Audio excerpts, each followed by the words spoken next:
Bismillahirrahmanirrahim. Assalamualaikum warahmatullahi wabarakatuh.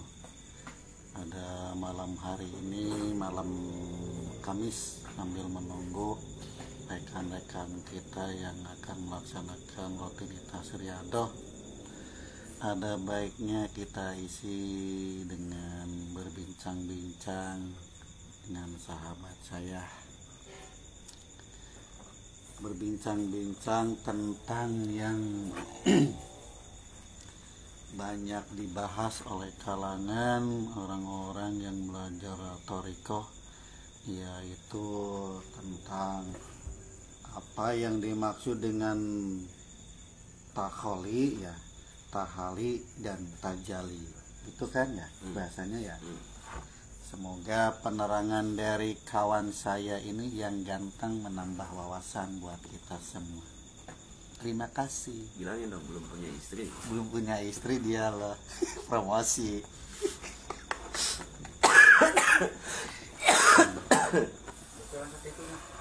Kayak setete ulang duluan cicing ke live setete.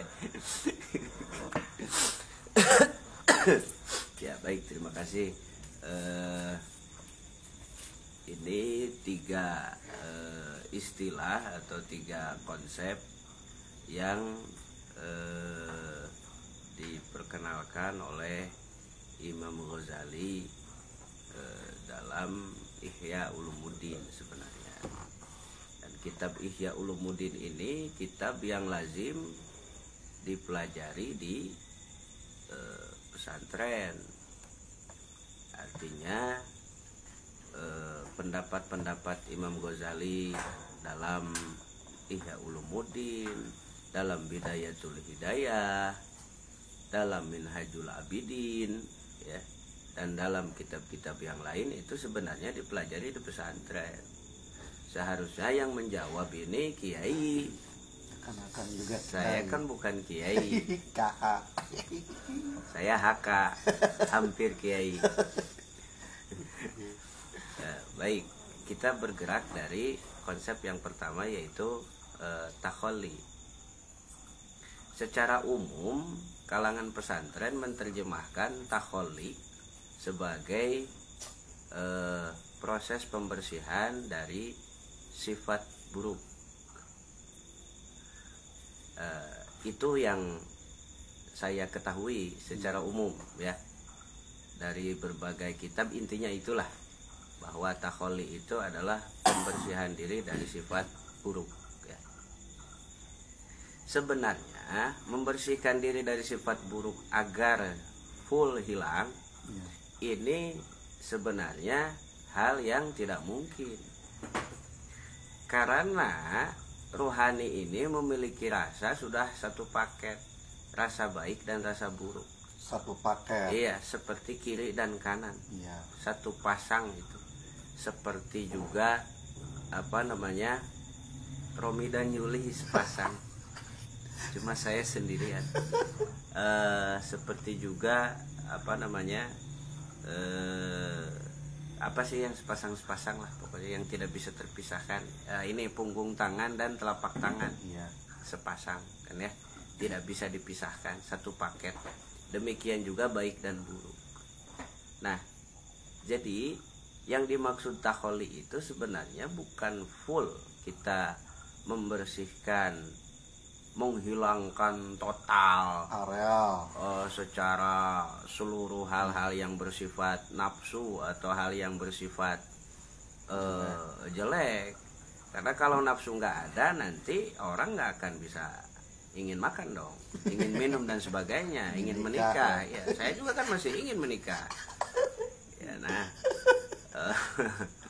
nah, jadi apa itu sebenarnya takholi? Setelah saya mengamalkan zikir,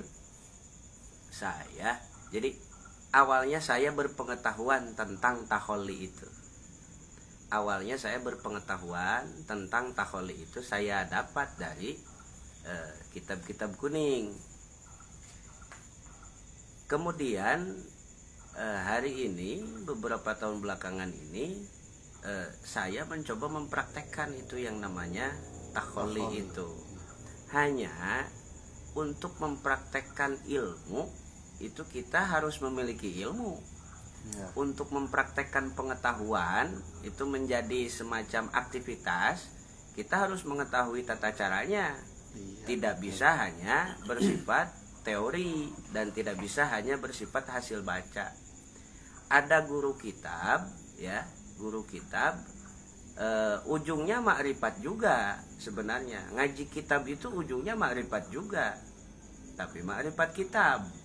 Ya. Nah, ada ngaji zikir, diijazah zikir oleh guru zikir atau mursyid, ujungnya insya Allah ma'rifatullah, karena yang ditanamkan adalah zikir la ilaha illallah, dan zikir ismu zat, ya. Isim itu nama, zat itu wujud. Jadi kita memanggil nama wujud, seperti saya memanggil Ustadz Ahmad, itu nantilah itu ya, apa namanya, bahasan khusus lah itu. Nah, dari apa yang saya pelajari tentang takholi ini, sebenarnya wilayah yang harus dibersihkan ini kan jiwa. Sementara jiwa ini terdiri dari dua unsur besar, Ya, betul. yakni akal dan hati. Jadi jiwa ini memiliki dua unsur besar, yaitu akal dan hati, atau ruh ini memiliki dua unsur besar, yakni akal dan hati. Kecenderungan akal, dia terkotori oleh bayang-bayang kehidupan berupa masalah atau berupa persoalan. Materi kehidupan itu setiap saat mengotori akal. Ya. Ketika melihat sesuatu, penglihatan kita merekam apa yang dilihat. Saya melihat asbak, maka wujud asbak ini terekam oleh otak saya. Maka di dalam otak saya ada wujud asbak. Ya. Saya melihat wujud perempuan cantik, ya, terlihat oleh penglihatan saya, terekam oleh otak. Maka wujud perempuan itu ada di dalam otak saya. Kemudian saya mendengar suara. Suara itu terdengar oleh pendengaran saya, dan otak saya merekam suara itu. Maka wujud suara itu ada di dalam otak saya. Ya. Saya mencium aroma.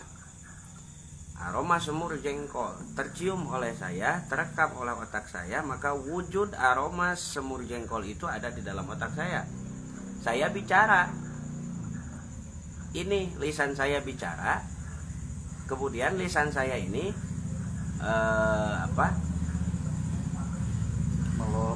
mengeluarkan suara, mengeluarkan bahasa, dan bahasanya terdengar oleh saya, sama terekam juga oleh otak saya. Jadi apa yang dimunculkan oleh keempat indera yang ada di kepala manusia ini semuanya bersifat mengotori otak. Nah, di bagian otak atau di bagian akal yang harus dibersihkan itu adalah bekas dari penglihatan, bekas dari pendengaran, bekas dari penciuman, dan bekas dari kita bicara ngoceh setiap saat, itu yang semuanya terekam oleh pikiran, itu harus dibersihkan. Proses pembersihannya disebut takholi, atau mengosongkan atau membersihkan. Nah, orang kalau ingin membersihkan sesuatu kan harus punya alat pembersihnya. Ya, betul. Kalau alat untuk membersihkan baju itu adalah deterjen, linggis adalah deterjen, maka alat untuk membersihkan akal, ya, itu adalah zikir. Ya. Likulli syai'in siqalah wa siqalatul qalbi zikrullah. Segala sesuatu memiliki pembersih, dan pembersih qalb. Qalb ini latifatul qalb. Latifatul qalb ini gabungan dari unsur yang empat, ya. Gabungan dari unsur yang empat, latifatul qalb di sini untuk membersihkan ini yang sering berangan-angan dan mengingat-ingat hal yang terlihat, hal yang terdengar, hal yang tercium, dan hal yang pernah kita ungkapkan oleh lisan, gitu ya. Itu untuk membersihkannya itu dengan menggunakan zikrullah. Pertanyaannya sebenarnya ada nama deterjen dan ada wujud deterjen. Iya, betul. Ya. Ada nama la ilaha illallah. Tulisannya banyak di topi, di pin, Iya, betul. di apa namanya? Di Sepanduk, pakaian, di kaos, iya. ya. Di sarung juga Iya. banyak ya. Tetapi kemudian ada juga wujud dari la ilaha illallah, seperti ada nama teh, seperti ada nama deterjen dan ada wujud deterjennya. Komentar Nah, banyak yang menanggapi iya. dengan Ada nama deterjen dan ada wujud deterjennya. Ada nama la ilaha illallah dan ada wujud la ilaha illallah. Saya tanya sekarang, yang berfungsi membersihkan pakaian dari kotoran, nama deterjennya atau wujud deterjennya? iya, bukan namanya, wujud Bukan namanya kan? iya. Percuma bilang nama deterjen, Iya. kalau deterjennya nggak kita pegang, Nggak deterjennya punya. nggak punya, kan gitu. Nah, demikian juga dengan la ilaha illallah. Abdulul dzikri fa'alam annahu la ilaha illallah. Sebaik-baik zikir itu adalah, ketahuilah olehmu bahwa sebaik-baik zikir itu adalah la ilaha illallah. Pertanyaannya satu, apakah Iya. ya, apakah kita mengetahui la ilaha illallah ini sebatas nama, atau kita sudah memiliki wujud la ilaha illallah? Logikanya, kalau untuk melihat wujud, kalau untuk membeli wujud deterjen, itu kita perlu datang ke toko. Itu kan material. Oh, udah mau mungkin ke material. Maka untuk mendapatkan wujud la ilaha illallah harus datang ke guru mursyid. Barulah la ilaha illallahnya bisa dipakai. Betul. Seperti orang kalau sudah pegang deterjen, deterjennya bisa dipakai. Orang sudah memiliki zikir, sudah memiliki la ilaha illallah, baru dia bisa mengamalkan la ilaha illallah. Seperti orang memegang deterjen, baru bisa dia menggunakan deterjen itu, ya. Nah, pengamalannya, karena yang namanya membersihkan itu deterjen, kita deterjen, punya deterjen, dituangin ke baju, tuangin ke apa, biasanya kan nyikatnya keras. Iya, betul. Keras kan ya, dengan tenaga yang sangat kuat, begitu kan ya. Nah, dalam proses takholi atau pembersihan akal pun ya, dalam pembersihan akal pun la ilaha illallahnya dibaca dengan cara yang keras dan kencang, seperti saat orang menyikat baju yang penuh dengan kotoran, dilakukan dengan keras dan sekuat tenaga. Iya, betul. Orang ingin membersihkan akalnya dari unsur kehidupan, dia selalu mengingat-ingat unsur kehidupan, tanda bahwa memori kehidupan itu sudah nempel di akalnya. Maka dia harus menggunakan la ilaha illallah dengan cara suara keras dan kencang. Itu disebut zikir jahar. Makanya dalam thariqah Qadiriyah Naqsabandiyah, zikir jaharnya khusus caranya. Di samping keras, dia juga memiliki tata cara pengamalan yang khusus.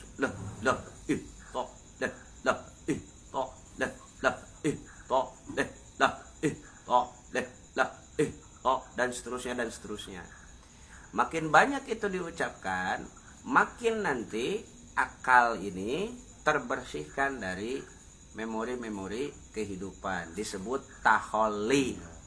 Jadi membersihkan memori-memori yang sudah terekam. Iya, kan kita sering ingat tetangga bikin kita sebel setahun lalu, masih ingat sekarang.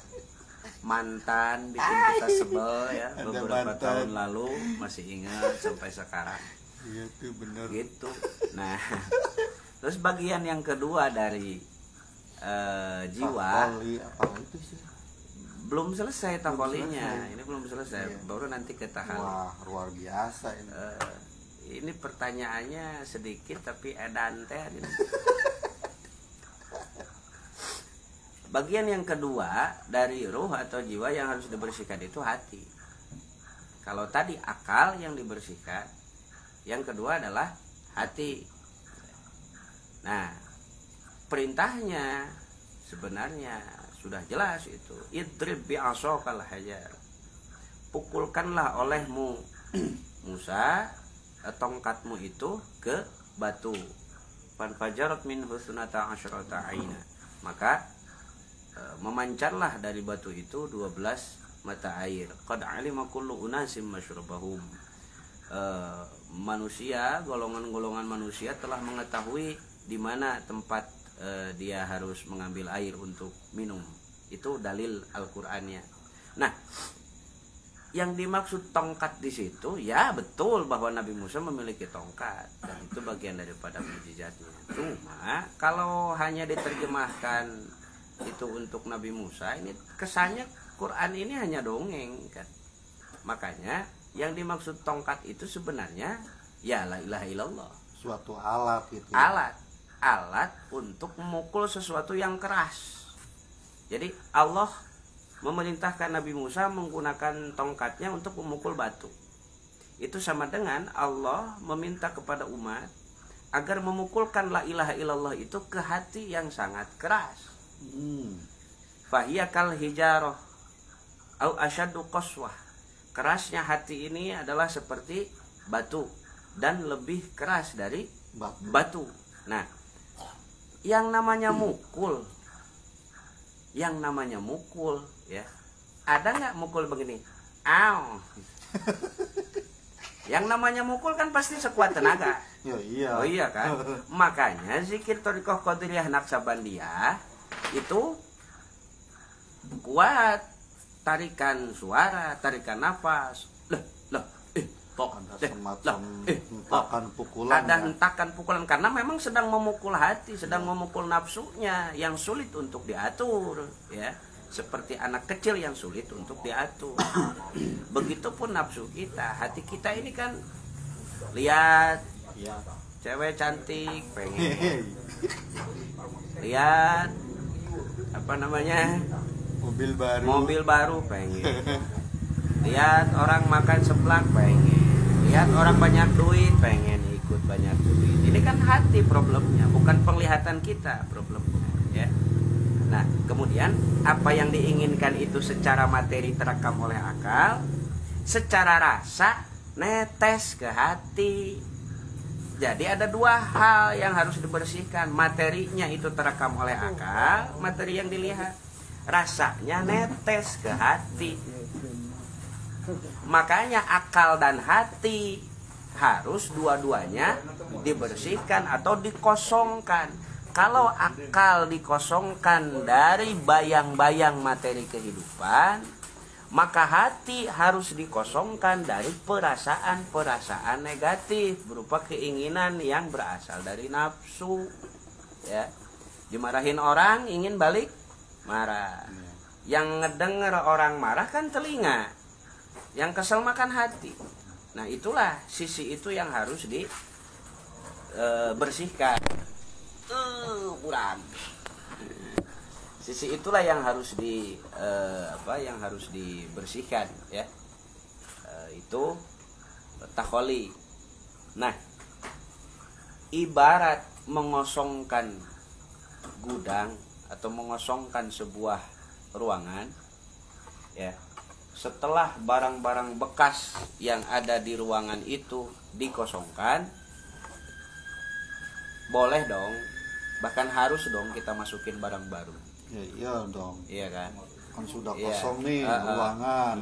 Kalau istri kita suruh pulang ke mertua, boleh dong kita masukin istri baru. Iya kan? Ya boleh. Iya. Nah, seperti itulah sebenarnya juga akal atau hati, ya. Ketika materi ini dikosongkan dari akal, ketika rasa negatif dikosongkan dari hati, maka harus ada yang dimasukkan barang baru yang lebih bagus dan lebih layak untuk dipakai. Orang kalau akalnya merasakan materi kan tidak nyaman. Orang kalau hatinya merasakan perasaan negatif kan tidak nyaman. Berarti kalau rasa tidak nyaman itu ada dalam akal, ada dalam pikiran, harus diganti dengan yang nyaman dong. Kan begitu ya. Nah, kenyamanan itu ya sama-sama berasal dari zikir juga. Jadi setelah kosong, ahli zikir harus terus lagi mengamalkan.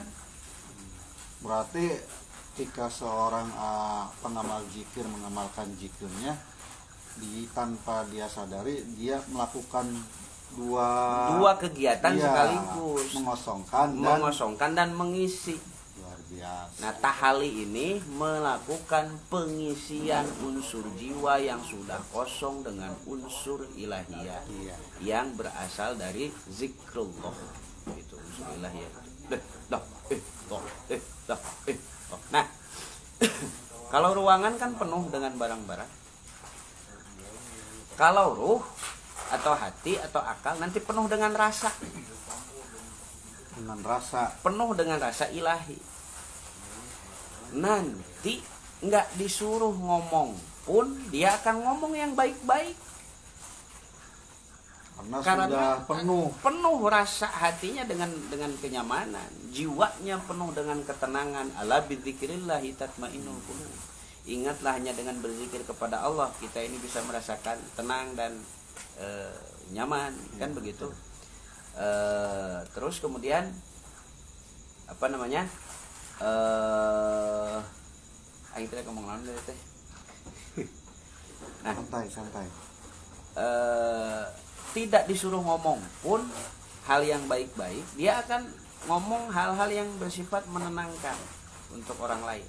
Jadi karena di dalam jiwanya sudah terisi rasa tenang dan nyaman, dia mampu membahasakan ketenangan itu menjadi bahasa-bahasa yang baik. Karena jiwanya sudah dihiasi ketenangan dan kenyamanan, dia mampu membahasakannya dengan bahasa perbuatan. Disebut tajali. Begitu. Jelasnya rasa ilahi itu menjadi ucapan dan perbuatan, itu tajali. Jadi yang namanya Allah bertajali bukan Allah datang wujud sosok datang, bukan. Tetapi Allah datang dalam wujud af'al atau wujud perbuatan. Nah, ini perbuatan hamba-hamba yang ada di dunia ini kan perbuatan Allahnya. Kalau murni perbuatan Allahnya, maka yang akan terjadi adalah orang akan berbahasa yang menyamankan dan mendinginkan situasi. Orang akan berbuat hal-hal yang menyamankan dan yang menyejukkan situasi. Ini rangkaian yang tidak bisa dipisahkan. Tahali, tajalli. Mengosongkan ruh dari unsur-unsur materi, kemudian menghiasi ruh dengan rasa ilahiyah. Kemudian ketika rasa ilahiyah itu penuh mengisi sudut-sudut jiwa, mengisi sudut-sudut ruh, maka tidak diminta pun dia akan bertajali menjadi ucapan dan perbuatan.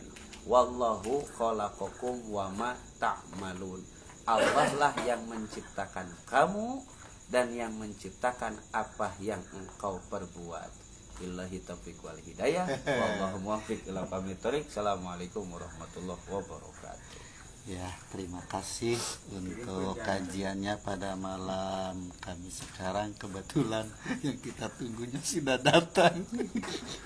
Semoga bisa bermanfaat dan menambah wawasan untuk kita semua apa yang dikatakan oleh Kang KH tadi. KH Kiai Haji. Kiai tentang tahali dan tajali. Terima kasih atas perhatiannya. Assalamualaikum warahmatullahi wabarakatuh.